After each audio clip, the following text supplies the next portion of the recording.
আসসালামু আলাইকুম। প্রিয় দর্শক, আপনারা যারা দেশে আছেন প্রবাসে, সবাইকে অনেক অনেক প্রীতি ও শুভেচ্ছা। শুরু হলো টক শো আলোকপাত। আমাদের আজকের বিষয় স্বাধীনতার মর্মকথা। আলোচনায় অংশগ্রহণ করছেন বিশিষ্ট সাহিত্যিক, গবেষক এবং ভাষা সৈনিক অধ্যাপক আব্দুল গফুর। আসসালামু আলাইকুম। আলোচনায় আরও অংশগ্রহণ করছেন ইসলামী বিশ্ববিদ্যালয় কুষ্টিয়ার প্রফেসর ডক্টর হাফিজ এবিএম হিজবুল্লাহ। আসসালামু আলাইকুম ওয়া রাহমাতুল্লাহি ওয়া বারাকাতুহু। প্রিয় দর্শক, স্বাধীনতা আমাদের প্রিয় বিষয়। শুধু প্রিয় বিষয় নয়, গভীর আকাঙ্ক্ষার বিষয়। তাই তো কবি বলেছেন, স্বাধীনতাহীনতায় কে বাঁচিতে চায় হে, কে বাঁচিতে চায়, দাসত্ব শৃঙ্খল বলো কে পরিবে পায় হে, কে পরিবে পায়। অধ্যাপক আব্দুল গফুর, আপনি তো জীবনে যে পরিক্রমা তার শেষ প্রান্তে এসে পৌঁছছেন, এবং আপনি আমাদের এই উপমহাদেশের স্বাধীনতা আন্দোলন অবলোকন করেছেন, এবং আমাদের এই যে প্রিয় স্বদেশ বাংলাদেশ, সেই ভাষা আন্দোলন থেকে শুরু করে যে পরিক্রমণ, অবশেষে স্বাধীনতার লড়াই, এসব বিষয় অবলোকন করেছেন। জীবনের এই পর্যায়ে এসে স্বাধীনতা বিষয়টিকে আপনার কাছে কতটা গুরুত্বপূর্ণ মনে হচ্ছে এবং কতটা বৈচিত্র্যমণ্ডিত মনে হচ্ছে? ধন্যবাদ জনাব আজাদ। স্বাধীনতা মানুষের জীবনের একটা অত্যন্ত প্রাকৃতিক চাহিদা। মানুষ, আপনি কোনো একটা ছেলে মানুষকেও যদি ভালো ভালো খাবার দেন এবং ভালো কাপড় চোপড় পরে দিয়ে বলেন যে এই জায়গার বাইরে তুমি কোথাও যেতে পারবে না, সে খুব খুশি হবে না। এটা এমন একটা স্বাভাবিক ব্যাপার যে মানুষ ছোট হোক, বয়সে বড় হোক, শিক্ষিত হোক, অশিক্ষিত হোক, প্রত্যেকের ভেতরেই স্বাভাবিক একটা চাহিদা রয়েছে স্বাধীনতার। আপনি তো শিশুর কথা বললেন, যে ছোট্ট পাখি, পাখি কি খাঁচায় থাকতে চায়? সেটাও আমি একটা লেখায় সেটাই বলেছি যে একটা পাখি, তাকে যদি সুন্দর সুন্দর খাবার দিয়ে একটা খাঁচায় আটকে রাখা হয়, সেটা হোক না স্বর্ণের খাঁচা, যেটাই হোক না কেন, সে সুযোগ পেলেই ওরাও দেবে, সুযোগের অপেক্ষায় থাকে। মানে স্বাধীনতা মানুষের স্বভাবগত চাহিদা, একেবারে অত্যন্ত স্বভাবগত চাহিদা। এই স্বাধীনতা ছাড়া কোনো মানুষ যেরকম ব্যক্তিগতভাবে খুশি হতে পারে না, সেরকমভাবে জাতিগত হিসাবেও সার্থক হতে পারে না। তো আমরা আমাদের বর্তমান যে আমরা স্বাধীন বাংলাদেশের গর্বিত নাগরিক, এই স্বাধীনতার লড়াইয়ে আমাদের অনেক দিন অনেকভাবে পার করতে হয়েছে। পলাশির যুদ্ধে আমরা স্বাধীনতা হারাই।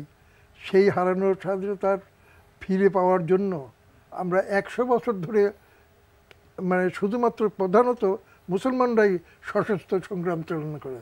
তার ভিতরে ছিল ফকির বিপ্লব, তার ভিতরে হলো তিতুমিরের সংগ্রাম, শরীয়তুল্লাহ দুদুমিয়ার ফারাইজি আন্দোলন, আরও অনেক কিছু।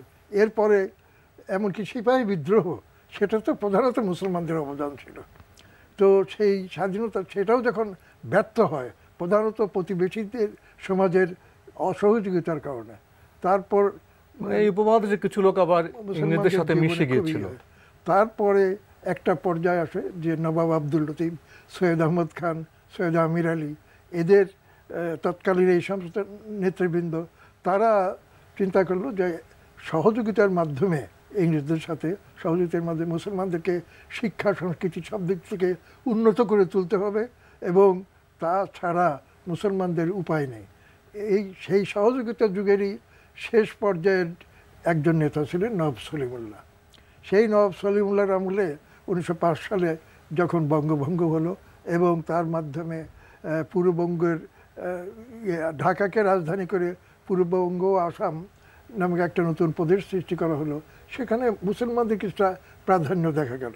এতে বঙ্গভঙ্গ বিরোধী আন্দোলন শুরু করে কলকাতার জমিদাররা, প্রবাসী জমিদাররা, বিশেষ করে যাদের জমিদারি ছিল এই এলাকায়। তারা দেখলো যে বঙ্গভঙ্গ যদি কায়েম থাকে, তাহলে পরে তাদের পূর্ববঙ্গের ভেতরে যে তাদের যে জমিদারি, সেখানে তাদের প্রভাব প্রতিপত্তি ক্রমেই খর্ব হবে। অতএব সেই আন্দোলন, তো যেই সমাজ পলাশির থেকে শুরু করে সবসময়ই ইংরেজদের পাশে দাঁড়াইছে। সেই তারা যখন মানে হঠাৎ ক্ষুব্ধ হয়ে উঠলো, তখন ইংরেজরাও খুব বিব্রত বোধ করলো এবং মাত্র 6 বছরের মাথায় বঙ্গভঙ্গ রদ ঘোষণা করে তারা আবার কলকাতা রাজধানী সহ মানে বাংলাদেশকে আবার সংযুক্ত করে দিল। তো এই যে অবস্থা, এগুলোর থেকে আমাদের অনেক শিক্ষা নেবার আছে। এই অবস্থার থেকে আজকে যে স্বাধীন বাংলাদেশ আমরা পেয়েছি, সেটা কিন্তু প্রকৃতপক্ষে বাস্তবতার দিকে চিন্তা করলে দেখা যাবে যে সেই পূর্ববঙ্গ আসাম নিয়ে যে অঞ্চল নিয়ে গঠিত হয়েছিল, প্রধানত সবটুকু সেইটুকু না, প্রধানত সেই অঞ্চলই মানে ঢাকা কেন্দ্রিক যে স্বাধীন বাংলাদেশ। আপনার লাহোর প্রস্তাবও তো এরকম বলা হয়েছিল যে মুসলিম সংখ্যাগরিষ্ঠ এলাকা নিয়ে স্বাধীন ভূমি হবে। তো সেই তত্ত্বেও তো আপনার এখনকার যে আমাদের স্বাধীন বাংলাদেশ, সেটা তো তখনই স্বাধীন হওয়ার কথা ছিল। হ্যাঁ, আসলে 1940 সালের যে লাহোর প্রস্তাব, সেই লাহোর প্রস্তাব ছিল বাস্তব একটা মানে বাস্তবতা ভিত্তিক একটা প্রস্তাব, যেখানে আজকে যেটা পাকিস্তান, তখন আমরা বলতাম পশ্চিম পাকিস্তান, সেই পাকিস্তানের তদানীন্তন পাকিস্তানের পশ্চিম আর পূর্বাঞ্চলকে এই অঞ্চলের যে মুসলিম অধ্যুষিত এলাকা, সেই সমস্ত এলাকা দুটো স্বতন্ত্র স্বাধীন রাষ্ট্র হবো, এটাই ছিল কথা লাহোর প্রস্তাব। তো আমরা বোধহয় ইতিহাসের সেসব পাতা আজকে যেতে পারবো না, আমাদের সংক্ষিপ্ত সময় আরও কিছু বিষয়ের কথা বলতে হবে। তো আপনি কিছুটা স্পর্শ করেছেন। তো আপনি শুরুতে বলেছিলেন যে স্বাধীনতার আকাঙ্ক্ষা মানুষের স্বভাবজাত, এবং এই স্বভাবজাত বলেই অবশেষে এই বাংলা নামক জনপদের মানুষ তাদের প্রিয় স্বাধীনতাকে মুক্তির সংগ্রামের মাধ্যমে অর্জন করেছে। এখন এই স্বাধীনতার সুফল ঘরে ঘরে পৌঁছে দেওয়াটি হবে বর্তমান প্রজন্মের এবং আমাদের দায়িত্ব। আমরা আসলে সংক্ষিপ্ত সময়ের কারণে ইতিহাসের বিস্তৃত প্রাঙ্গণে আমরা বিচরণ করতে পারলাম না। গফুর ভাই একটু স্পর্শ করেছেন। অধ্যাপক হাফিজ এবিএম হিজবুল্লাহ, আপনার কাছে একটি বিষয় পেশ করতে চাইব, সেটা হলো ব্যক্তি এবং জাতির বিকাশে স্বাধীনতার বিষয়টি কতটা গুরুত্বপূর্ণ? আলহামদুলিল্লাহ ওয়াসসালাতু ওয়াসসালামু আলা রাসূলিল্লাহ ওয়া আলা আলিহি ওয়া আসহাবিহি ওয়া মাওয়ালা। আসলে ব্যক্তি এবং জাতি হিসাবে স্বাধীনতার গুরুত্ব অত্যন্ত বেশি। বরঞ্চ আমি তো এটা বলতে পারি, যে ব্যক্তি এবং জাতির মাঝে স্বাধীনতার চেতনা নাই, তারা সামনে কখনো অগ্রসর হতে পারবে না, তারা কখনো মাথা উঁচু করে সমাজে দাঁড়াতে পারবে না, তারা কখনো বিশ্বের কাছ থেকে সম্মান আদায় করতে পারবে না যদি সত্যিকার স্বাধীনতার সুফল তারা ভোগ করতে না পারে। স্বাধীনতা আসলে কি? স্বাধীনতা তো হচ্ছে যে আমি যা বুঝি, আমি যা বিশ্বাস করি, সেটাকে অকপটে প্রচার করা, অকপটে প্রকাশ করা এবং সেটাকে অন্যের কাছে পৌঁছে দেওয়া, এবং সেই স্বাধীন মতামত, স্বাধীন জীবন দৃষ্টিকে আলোকে জীবনযাপন করার জন্য আমরা ভূখণ্ড অবশ্যই সমাজ ব্যবস্থা চাই। আর সে দৃষ্টিকোণ থেকে যখন মানুষ সমাজের শান্তি শৃঙ্খলা আনয়নের ক্ষেত্রে যদি স্বাধীন বক্তব্য দিতে না পারে, তাহলে সেই সমাজে আপনার শান্তি আসবে না, শৃঙ্খলা আসবে না, বরঞ্চ পরিবর্তে সেখানে মানুষ যদি কখনো অবদমিত হয় তখন সে সংক্ষুব্ধ থাকে এবং সংক্ষুব্ধ মানুষদের নিয়ে তো সমাজে বলি, পরিবার বলি, শৃঙ্খলা রক্ষা করা সম্ভব হয় না। আর এই জন্যই দেখুন আল্লাহ রাব্বুল আলামিনও এই জন্যই মানুষকে স্বাধীনতা দিয়েছেন।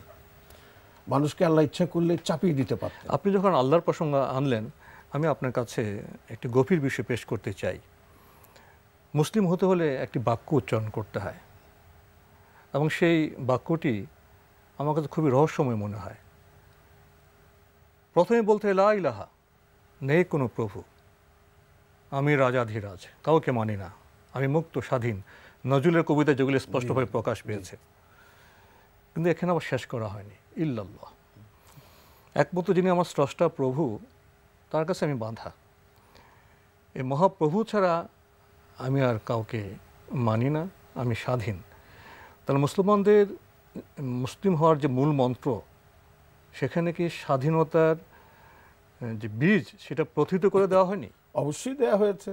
আর এই জন্যই তো মজার ব্যাপার হলো যে আল্লাহ রাব্বুল আলামিন তার মাখলুক মানুষকে একত্ববাদ গ্রহণে বাধ্য করেন। একত্ববাদ গ্রহণ করার পরও কি দেখা যায়? একত্ববাদ গ্রহণ করলে সুফলটা কি ফলে? আর সব অধীনতা থেকে আর সব দাসত্ব থেকে মানুষ মুক্ত হতে পারে।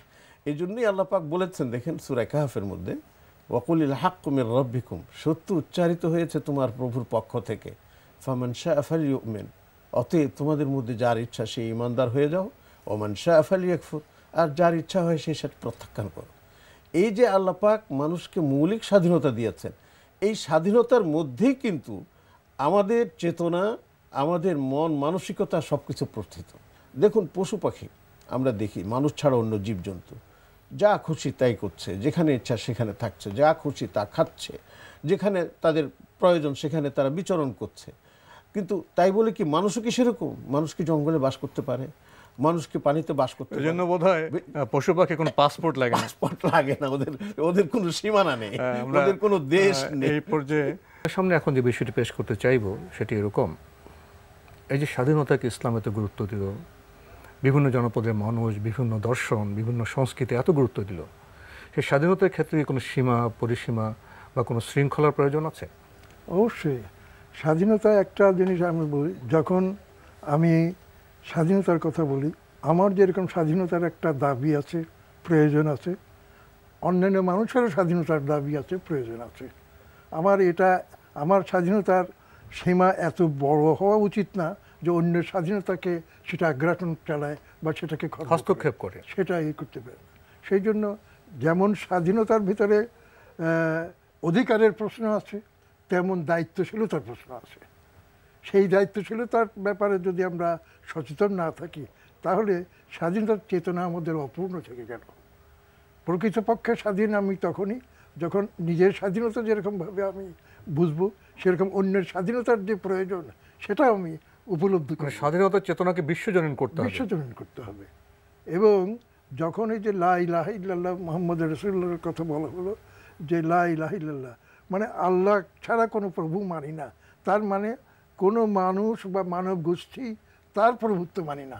তো সেই জন্য আমরা যখন সেই আল্লাহর অধীনতা স্বীকার করি, এবং কুরআনুল কারীমে এটা বলা হয়েছে, আমা খালাকতুল জিন্না ওয়াল ইনসা ইল্লা লিয়াবুদুন। আসলে এই যে দ্বীন এবং মানুষকে আল্লাহর ইবাদত ছাড়া, দাসত্ব ছাড়া, আনুগত্য ছাড়া অন্য কোনো উদ্দেশ্য সৃষ্টি করেন নাই, এই কথাটা বলার মধ্যেই কিন্তু স্বাধীনতার প্রকৃত যে মূল্য সেটা আমরা খুঁজে পাচ্ছি। যে সেখানে আমরা এক আল্লাহর গোলামি যদি করি, তাহলে সমস্ত গোলামির থেকে মানব গোষ্ঠী সকলের গোলামির থেকে আমরা মুক্ত হতে পারি। কারণ সেই আল্লাহ রাব্বুল আলামিন, তার কোনো জাগতিক স্বার্থ, কোনো রকম সংকীর্ণ চিন্তার কোনো কিছু নেই। তিনি সমস্ত বর্ণ, ধর্ম, জাতি, ধর্ম সব নির্বিশেষে সকল মানুষের স্রষ্টা এবং প্রতিপালক, এবং তিনি প্রত্যেকের সাথে ন্যায়সঙ্গত আচরণ করতে বলেছেন। বর্ণভেদে, ভাষাভেদে বা ধর্মভেদে কারোর সাথে অন্যায় আচরণ করা যাবে না। আপনার কথা সূত্র ধরে অন্য একটি প্রসঙ্গে যেতে চাইব। প্রফেসর ডক্টর হাফেজ এবিএম হিজবুল্লাহ আপনার কাছে চমৎকার করে কথা বলছিলেন অধ্যাপক আব্দুল গফুর ভাই। ইনি বলছিলেন যে স্বাধীনতার অর্থ বিশৃঙ্খলা নয়, উনি স্বাধীনতার অর্থ উনি এভাবে করেছেন যে আমার স্বাধীনতাকে আমি বজায় রাখবো, কিন্তু অন্যের স্বাধীনতা হস্তক্ষেপ করব না। এবং উনি এই প্রসঙ্গে দার্শনিক ভিত্তিতে একটি কথা বলেছেন যে স্বাধীনতা তখনই এটা বিকশিত হবে, এটা প্রতিষ্ঠা লাভ করতে পারবে যখন আমরা অন্যের স্বাধীনতা সম্পর্কে আমরা সচেতন থাকব। তো স্বাধীনতা যদি মর্মকথা এরকম হয় যে মানুষের অধীন নয়, মানুষ মুক্ত, এবং আমি স্বাধীন থাকব এবং অন্যের স্বাধীনতা হস্তক্ষেপ করব না, এবং একটি জাতিগোষ্ঠী তো তারা স্বাধীন থাকতেই চাইবে এবং তারা অন্য জাতিগোষ্ঠীর স্বাধীনতাকে সম্মান করবে। তো এই যদি স্বাধীনতার মর্মকথা হয়, তাহলে প্রশ্ন জাগে বর্তমান পৃথিবীতে স্বাধীনতার এই মর্মকথা কতটা প্রতিপালিত হচ্ছে। চমৎকার একটা বিষয় আপনি নিয়ে এসেছেন, অত্যন্ত সেন্সিটিভ বিষয় এটি। আসলে ইসলাম স্বাধীনতার যে কনসেপ্ট দেয়, তার অর্থ এই নয় যে আপনি যা খুশি তাই করবেন। রাস্তায় গাড়ি চলছে, আপনি বলবেন আমি স্বাধীন, যেই রাস্তায় গাড়ি চলছে সেই মানবো না, সিগন্যাল মানবো না, তাহলে কি এটা কি কোনো অর্থবহ স্বাধীনতা হতে পারে? এটা বিশৃঙ্খলা। অনুরূপভাবে আপনি আমি যে কোনো দেশ বলি, জাতি বলি, ভাষা বলি, বর্ণ বলি, আমার অধিকার আছে আমি কথা বলার, কিন্তু তাই বলে অন্যকে আঘাত করে তার স্বাধীনতায় হস্তক্ষেপ করার নাম কি স্বাধীনতা? এটাও আমাদের সামনে আসতে হবে। হযরত ওমর রাদিয়াল্লাহু তাআলা আনহু সম্ভবত হযরত আমর ইবনে আসকে ধমক দিয়ে ধমকের সুরে বলেছিলেন যে মায়েরা তাদের সন্তানকে স্বাধীনভাবে জন্ম দিয়েছে, তুমি কবে থেকে তাদেরকে গোলামে পরিণত করেছো? তার মানে হলো যে আল্লাহ পাক যে স্বাধীনতা আমাদেরকে দিয়েছেন, উন্মুক্ত স্বাধীনতা, এরও কতগুলো মূলনীতি আছে যেগুলো মানতে হবে, যেগুলি প্রয়োগ করতে হবে। ওই প্রয়োগের মাধ্যমে যদি আমরা স্বাধীনতার কাজ করি তাহলে সারা বিশ্ব সেই স্বাধীনতার সুফল ভোগ করবে। যদি কর্তৃত্ববাদী হয়, যদি অন্যের উপর হস্তক্ষেপের নাম স্বাধীনতা হয়, তাহলে এই স্বাধীনতা কখনো মানব জাতির জন্য কল্যাণ বয়ে নিয়ে আসতে পারে না। আল্লাহ পাক দেখেন যেমন স্বাধীনতা দিয়েছেন, তোমরা আমাকে মানো বা না মানো, ইচ্ছা তোমাদের, মানলে তোমাদের এই লাভ, না মানলে তোমাদের এই ক্ষতি, ইচ্ছা তোমাদের। এমনিভাবে আল্লাহ রাব্বুল আলামিন দেখেন যারা মেনেছে তাদেরকে যেমন স্বাধীনতা দিয়েছেন, যারা মানে নাই তাদেরকেও স্বাধীনতা দিয়েছেন। তোমরা করো, আমি তোমাদের স্বাধীনতা হস্তক্ষেপ করব না। যারা ফল ভোগ করবে, ফল ভোগের পর সেটা যার যার কর্ম অনুযায়ী। আর স্বাধীনতার মর্ম কথা যদি আমরা এইভাবে ব্যাখ্যা করি যে স্বাধীনতার যে মূলনীতি দেয়া আছে, সেই মূলনীতিগুলোকে রক্ষা করে যদি আমি আমার স্বাধীনতা প্রয়োগ করি তাহলে এটাই হচ্ছে আমার মূল স্বাধীনতা। ব্যক্তির বিকাশে, জি, সমাজের বিকাশে, রাষ্ট্রিক বিকাশে এবং রাষ্ট্রের যারা নাগরিক হবেন, কালো ধলো হোক, নারী হোক, নর হোক, প্রত্যেকের বিকাশের বিষয়গুলো নিশ্চিত করতে হবে অবশ্যই। এবং একটা জাতি রাষ্ট্রকে তার সমৃদ্ধির পথে, তার আকাঙ্ক্ষার পথে, তার স্বপ্নের পথে এগোতে অন্য কোনো রাষ্ট্র বাধা দিতে পারবে না। তাহলে আমরা মনে করতে পারবো যে পৃথিবীতে স্বাধীনতার যে মর্মকথা সেটা রক্ষিত হচ্ছে। কিন্তু অধ্যাপক আব্দুল গফুর সাহেব, যখন আমরা তাকাই ইরাকের দিকে, আমরা তাকাই যখন আফগানিস্তানের দিকে, আমরা যখন তাকাই লিবিয়ার দিকে, আমরা যখন তাকাই ফিলিস্তিনের দিকে, এবং বর্তমান সময়ে আমরা যখন তাকাই সিরিয়ার দিকে, আমরা কি বলতে পারবো বর্তমান পৃথিবীর পরাশক্তিগুলো বা বর্তমান পৃথিবীর যারা প্রাগ্রসর তারা স্বাধীনতার মর্মকথায় বিশ্বাসী, বা তারা স্বাধীনতার যে বাণী, যে মর্মবাণী, সেটা তারা পালন করছেন, রক্ষা করছেন? এই যে চিত্রটা আপনি তুলে ধরলেন পৃথিবীর বিভিন্ন অংশের, তাতে আমরা দেখতে পাচ্ছি যে একটা পরাশক্তি বা একটা জালিম শক্তি একটা মজলুম শক্তিকে, একটা দুর্বল অংশকে, জনপদকে অধীনস্থ করছে, তাদের সেখানে লুণ্ঠন করছে, তাদের উপর অত্যাচার চালাচ্ছে। আপন স্বার্থে, এটাই হলো বর্তমান। কখনো আপনার ভূ রাজনৈতিক স্বার্থে, কখনো তেলের স্বার্থে, কখনো নিয়ন্ত্রণের স্বার্থে তারা অন্য জাতির স্বাধীনতাকে তারা খুব অপমানিত করছে, অবদমিত করছে। সেই জন্য বলতে গেলে, প্রকৃত অবস্থায় বলতে গেলে, আজকের যুগে স্বাধীনতা সর্বক্ষেত্রে নিরাপদ নয়। তো এই বিষয়ে আজকে আমরা কথা বলতে পারছি না, এখানে শেষ করতে হচ্ছে। অধ্যাপক আব্দুল গফুর, আপনি কষ্ট করে আমাদের স্টুডিওতে এসেছেন, সময় দিয়েছেন, সেজন্য আপনাকে অনেক ধন্যবাদ। ধন্যবাদ আপনাকেও। প্রফেসর ডক্টর হাফিজ এবিএম হিজবুল্লাহ, আপনিও কষ্ট করে আমাদের স্টুডিওতে এসেছেন, সময় দিয়েছেন, সেজন্য আপনাকে অনেক ধন্যবাদ। আপনাকেও অনেক ধন্যবাদ। প্রিয় দর্শক, আলোকপাত অনুষ্ঠানে আমাদের আজকের বিষয় ছিল স্বাধীনতার মর্মকথা। আমরা জেনেছি স্বাধীনতা আমাদের প্রিয় বিষয়, আমাদের আকাঙ্ক্ষার বিষয়। আমরা জেনেছি স্বাধীনতা ছাড়া ব্যক্তির বিকাশ সম্ভব নয়, স্বাধীনতা ছাড়া জাতির বিকাশ সম্ভব নয়। মহান স্রষ্টা আমাদের এই স্বাধীনতার চেতনাকে অনুমোদন করেছেন। কিন্তু কখনো কখনো আমরা সমাজে দেখি, বৈশ্বিক পরিমণ্ডলে দেখি, স্বাধীনতার বিরুদ্ধে আগ্রাসী শক্তি দাঁড়িয়ে যায়। আমরা আমাদের উপমহাদেশের বিভিন্ন সময় লক্ষ্য করেছি মানুষের, জাতির স্বাধীনতার বিপক্ষে আগ্রাসী শক্তি ভূমিকা রেখেছে। কিন্তু স্বাধীনতার চেতনা যেহেতু মানুষের স্বভাবজাত, যখনই স্বাধীনতার বিরুদ্ধে কেউ হস্তক্ষেপ করেছে, মানুষ দ্রোহ করেছে, বিদ্রোহ করেছে। অবশেষে মানুষের স্বাধীনতার যে চেতনা, স্বাধীনতার যে আকাঙ্ক্ষা, সেই আকাঙ্ক্ষেরই জয় হয়েছে। আসুন আমরা স্বাধীন থাকি এবং অপরের স্বাধীনতাকে সম্মান করি। প্রিয় দর্শক, আপনারা আমাদের অনুষ্ঠান এনটিভি অনলাইনেও দেখতে পারবেন। ভিজিট করুন www.ntvbd.com। প্রিয় দর্শক, আপনারা সবাই নিরাপদে থাকুন শান্তিতে। আসসালামু আলাইকুম।